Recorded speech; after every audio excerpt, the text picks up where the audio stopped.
April 1st, 2010. For many, it was a day tinged with promise, a step forward. On this day, Daniel Mthimkhulu was appointed to a powerful, pivotal role, head of engineering services at the Passenger Rail Agency of South Africa, PRASA. It was a significant moment. Here was a black South African man, seemingly equipped with impressive qualifications, ascending to a top-tier technical position within a critical state-owned enterprise. He was seen by many as an inspiration, a trailblazer making waves, a symbol of progress and expertise in a demanding field. However, what no one knew was that hidden underneath this success that everyone was happy about was a secret, a devastating, unforgiving truth that would take years to claw its way into the light. This is the story of how a fake engineer destroyed South Africa's railway system. Daniel Mthimkhulu's journey within the Passenger Rail Agency of South Africa began like many others when he joined the organization back in the year 2000. For anyone looking from the outside, his rise through the ranks over the next decade might have seemed like the steady progress of a capable and ambitious employee. He moved from one position to another, each step taking him higher within the crucial engineering services department. But what his colleagues and superiors didn't know was that this climb was powered by a deeply deceptive secret, not by genuine academic achievement in his purported field. The cornerstone of Mthimkhulu's manufactured career was a collection of impressive, yet entirely fake, engineering qualifications. On paper, he was a highly educated man. His resume boasted a national diploma supposedly obtained from the Vaal University of Technology, a significant achievement in itself. But he didn't stop there. He also claimed to hold a bachelor's degree in mechanical and maintenance engineering from one of South Africa's most respected institutions, Wits University. To top it all off, lending an international air of brilliance to his profile, Mthimkhulu asserted he had earned a doctorate in engineering management from the prestigious Technische Universität München in Germany. These qualifications painted a picture of a man with a profound and specialized understanding of engineering, exactly what PRASA would look for in its top technical minds. The stark reality, however, was that Daniel Mthimkhulu's highest legitimate educational attainment was simply a matrix certificate, the equivalent of a high school diploma. The impressive array of degrees and doctorates was nothing more than a figment of his imagination, expertly presented as fact. Armed with these fictitious credentials, Mthimkhulu successfully positioned himself for increasingly senior roles. A very important moment in his dishonest climb up the ladder happened on April 1st, 2010. On that day, PRASA made him their head of engineering services. This was a hugely influential position, placing him in charge of the technical heart of the rail agency.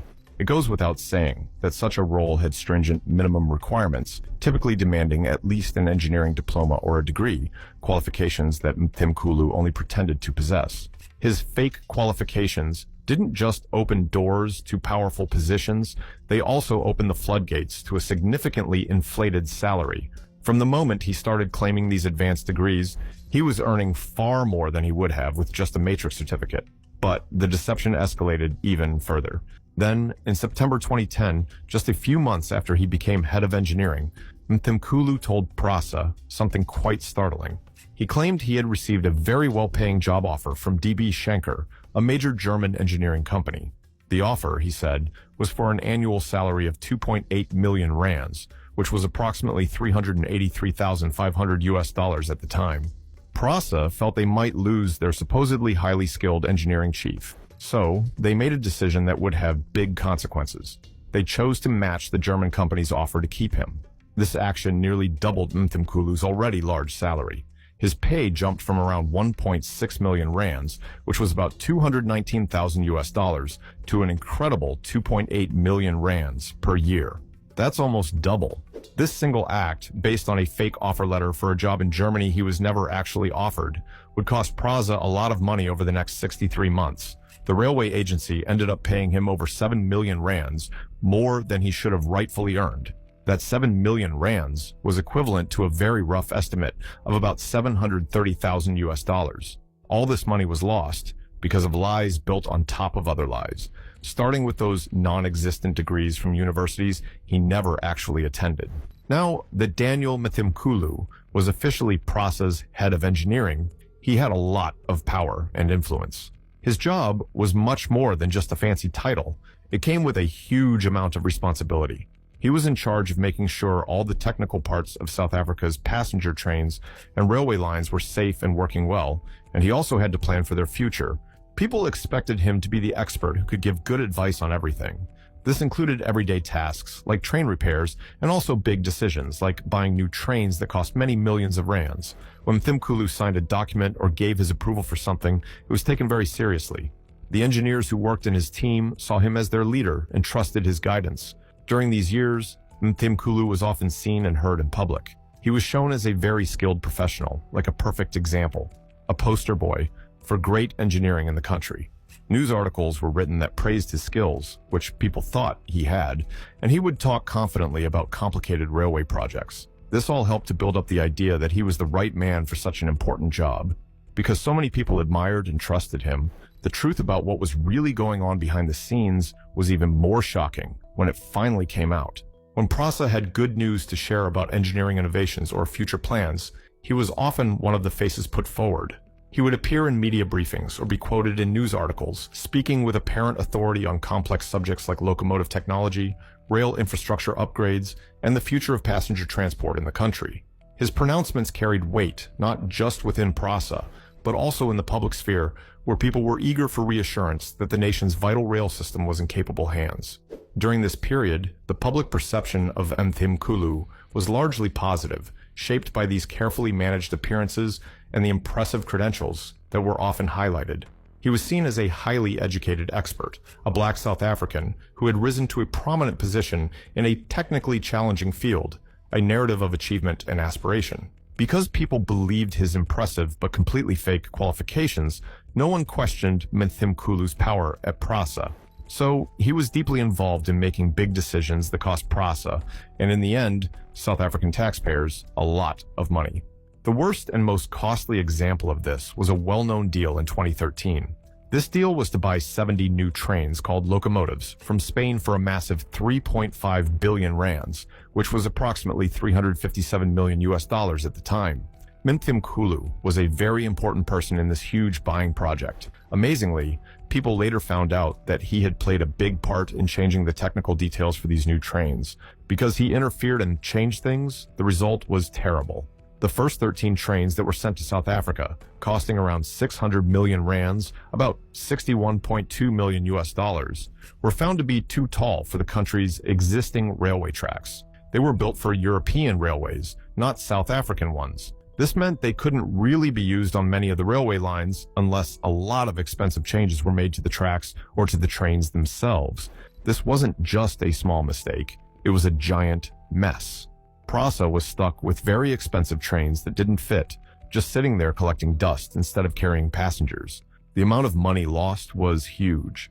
It wasn't just the money wasted on buying the wrong trains, but also the money Prasa could have earned if it had working trains, and all the travel problems it caused for people. This disaster badly hurt Prasa's chances of making its train services better or buying new trains to replace its old ones. While the problem of the too tall trains became the most famous example of bad management while he was in charge, his overly high salary, which he got through lies, was also always costing Prasa money. Every month, he took home much more money than he would have earned with his real, very basic qualifications, or what was fair for such a job. All this was going on while everyone in the country thought a very smart and trustworthy expert was managing their railways. But even the biggest, most carefully planned lies start to fall apart, and after a while, the truth begins to come out. Daniel Mthimkhulu's career didn't start to fall apart quickly. It began with rumors that wouldn't stop, difficult questions being asked, and the hard work of people who felt that something was not right. The first big problems in the false image he showed to the world started to appear because of the non-stop hard work of some special reporters called investigative journalists. These journalists might have gotten secret information from people working inside Prasa, or maybe they just suspected there were bigger problems causing trouble at the company, so they started looking very closely into the pasts of important people there. Mthimkhulu had a very public and important job, and he was involved in very big projects that caused a lot of disagreement, like the oversized trains that didn't fit the tracks, so it was only natural that these journalists became very interested in him. Soon, questions started to come up about whether his qualifications, which everyone talked so much about, were actually real. People began to wonder, Were these degrees actually real, especially the impressive doctorate he said he got from Germany? As media reports started to circulate in mid-2015, raising these alarming questions, a sense of unease likely began to ripple through PRASA. Imagine the initial disbelief. Could it be possible that their head of engineering, a man responsible for so much, was not who he claimed to be? The pressure mounted quickly. These weren't just quiet rumors anymore. They were public accusations splashed across newspapers and online platforms, demanding answers and accountability. PRASA, now facing intense public scrutiny, had no choice but to launch its own internal investigation around July 2015. This wasn't a simple matter of asking Mthimkhulu for his degree certificates again. This time, the agency had to go directly to the source, the educational institutions he claimed to have attended. Investigators would have meticulously contacted the Vaal University of Technology, Wits University in Johannesburg, and, crucially, the Technische Universität München in Germany. The process would have involved formal inquiries, requests for student records, and cross-referencing names and graduation dates. One can only imagine the tense atmosphere as PRASA awaited responses. For Mthimkhulu, this period must have been one of immense anxiety. His elaborate web of lies, so carefully maintained for over a decade, was now under direct threat of exposure. Did he try to bluff his way through? Did he offer explanations or attempt to discredit the inquiries? While his exact reactions during these initial internal queries aren't fully public, the outcome was undeniable. The responses from the universities started coming in, and they were damning. The Vaal University of Technology likely found no record of the national diploma he claimed. Wits University, a prestigious South African institution, would have confirmed that Daniel Mthimkhulu had not, in fact, earned a degree in mechanical and maintenance engineering from their faculty. The most critical blow, perhaps, came from Germany. The Technische Universität München, the institution from which he claimed his doctorate, the very qualification that added such a significant sheen to his profile, confirmed that he had never been registered as a PhD student, let alone awarded a doctorate. His entire academic history, the bedrock of his career and inflated salary, was proven to be a fabrication. The celebrated engineer had only a matrix certificate to his name. Faced with this irrefutable evidence, PRASA had to act. The man they had entrusted with so much was a fraud. In July 2015, around the same time the devastating truth about his qualifications became undeniable, Daniel Mthimkhulu was suspended from his lucrative 2.8 million rand a year post. The fall from grace was swift and public. Shortly thereafter, with the investigation confirming the full extent of his deception, he resigned from the Passenger Rail Agency of South Africa. The poster boy image was shattered, replaced by the stark reality of a man who had faked his way to the top. When Daniel Mthimkhulu's big lies were uncovered, it wasn't just the end of his job at PRASA. It was the start of a long and difficult time with the South African courts and legal system. He quit his job in 2015, and that part of his story ended. But a new part began, with police looking into his actions and court cases starting. The police and legal officials had clear proof that he had lied and that the government's train company, PRASA, had lost a lot of money because of him. So they started to prepare a criminal case to take him to court. The shock of finding out the truth and his leaving PRASA happened around the middle of 2015. But even though the legal process can be slow, it was moving forward. In early 2016, Mthimkhulu was arrested. This was confirmed by the Hawks, who are a special police group in South Africa that deals with big crimes like organized crime, corruption, and crimes related to business. He was officially accused of several serious crimes, mostly to do with fraud, which means lying or tricking to get something unfairly. These accusations were about the fake qualifications he showed PRASA for many years, the German doctorate degree he never really got, and the extra high salary he dishonestly got. He especially got this high salary because of a fake job offer for 2.8 million rands from a German company called DB Schenker. The government lawyers said that he had deliberately tricked PRASA to get benefits he didn't deserve, and this caused the company to lose a lot of money. It was also reported that he was accused of other crimes like uttering, which means using a fake document as if it were real, and forgery, making fake documents. This meant a long court fight was about to begin. During all this time, Mthimkhulu said he was innocent. He pleaded not guilty to the crimes he was accused of. His trial took place over a few years in a special court in Johannesburg that deals with complicated fraud cases involving businesses. The lawyers for the government carefully presented their side of the story. they showed a huge amount of proof that they had collected during their investigation. People from the Wahl University of Technology, Witz University, and the Technische Universität München in Germany were probably asked to come to court or provide written statements. These statements would say that Mthimkhulu never got the qualifications he said he had from their institutions. Officials from PRASA would have told the court about how they hire people, what qualifications Mthimkhulu gave them, how he got promoted quickly, and how he got a big pay raise because of the fake German job offer. The fake job offer letter was a very important piece of proof, along with his CV, his job application document, which was full of lies. The court heard all the details about how his lies directly helped him get his important job and the very high salary he received for many years. Finally, in January 2022, the court delivered its judgment. After considering all the evidence and testimony, Daniel Mthimkhulu was found guilty. The court convicted him on 3 counts of fraud, pinpointing specific instances where his deceit had defrauded PRASA. These convictions were directly linked to his falsified qualifications that secured him his job and promotions, and the fraudulent German offer letter he used to unjustly enrich himself by nearly doubling his salary. With the conviction secured, the focus shifted to his sentencing. This moment arrived in September 2024. The court, in handing down its sentence, did not mince words about the severity of Mthimkhulu's crimes. He was sentenced to an effective 15 years of direct imprisonment. In her reasoning, the magistrate emphasized the seriousness of the fraud, highlighting the significant financial prejudice PRASA had suffered, which ultimately was a loss to the South African public. But the consequences didn't end with imprisonment. The law also sought to recoup some of the ill-gotten gains. Even before the criminal trial concluded, the Asset Forfeiture Unit, AFU, of the National Prosecuting Authority had been active. The AFU successfully obtained a court order to seize Mthimkhulu's assets. The aim was to recover the proceeds of his criminal activities. Reports indicated that assets worth over 5 million rands were targeted, and there was also a court order for him to pay back approximately 5.8 million rands to PRASA.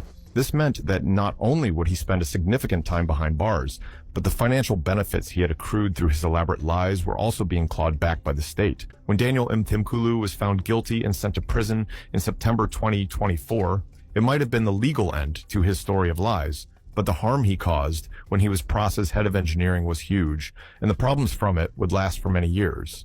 What happened was much more than just one man's shame. It created big problems for the Passenger Rail Agency of South Africa, PRASA, made people lose trust, and made everyone ask serious questions about what was wrong with the system. The first and clearest problem was the money PRASA lost. PRASA was already having a tough time with running things smoothly and not having enough money from the past. So this made things much worse. Also, the damage to PRASA's good name was huge. It was perhaps even more harmful than the money it lost straight away. For many years, people had already been complaining about PRASA because its trains were often not on time, there were worries about safety, and the trains and tracks were old. The Mthimkhulu scandal made all these feelings much worse and destroyed much of the trust people still had. How could people trust the company when its head of engineering, the person in charge of train safety and future plans, was a trickster with fake qualifications? It made PRASA look like a company that was very careless about its rules and how it hired people. If someone could lie their way into such an important job and nobody found out for over 10 years, people wondered what other serious problems were hidden there. This scandal made people ask serious questions about how PRASA was managed, who was supposed to check if the qualifications were real. How could such a big lie, with many fake degrees from different universities, even one from another country, and not be caught? It seemed like there was a complete failure in checking things properly. Inside PRASA, finding out the truth probably made the honest, hardworking staff feel very down, especially the engineers who didn't know they were working for a boss whose power wasn't real. It made people doubtful and suspicious, and it became harder for PRASA to find and keep good, honest workers.